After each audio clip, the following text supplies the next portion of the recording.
Bhogapuram airport విషయంలో YCP వ్యవహారం చూస్తే ఎవరికో పుట్టిన బిడ్డకు మీరు పేరు పెట్టుకుంటున్నట్లుందని ఎమ్మెల్యే గంటా శ్రీనివాసరావు సెటైర్ వేశారు.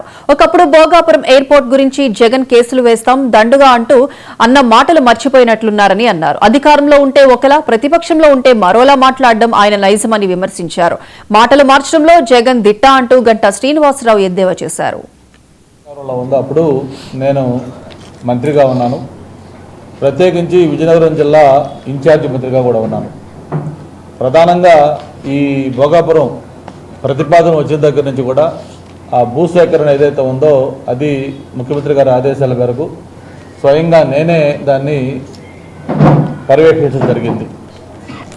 ఫిబ్రవరి 12, 2015 గౌరవ ముఖ్యమంత్రి అప్పుడు చంద్రబాబు నాయుడు గారు విజయనగరం పర్యటనలో మొదటిసారిగా భోగాపురం ఎయిర్పోర్ట్ గురించి ఒక అనౌన్స్మెంట్ చేశారు. అది 2015 ఫిబ్రవరి 12. అలాగే ఏప్రిల్ 9, 2015 భోగాపురం ఎయిర్పోర్ట్ కోసం భూసేకరణ మొదలుపెట్టడం జరిగింది. మే 21, 2015 భోగాపురం ఎయిర్పోర్ట్ కోసం ఒక ఎస్పీవి స్పెషల్ పర్పస్ వెహికల్ ఏర్పాటు చేయటం, దానికి సంబంధించి ఒక జీవో కూడా రిలీజ్ చేయడం జరిగింది.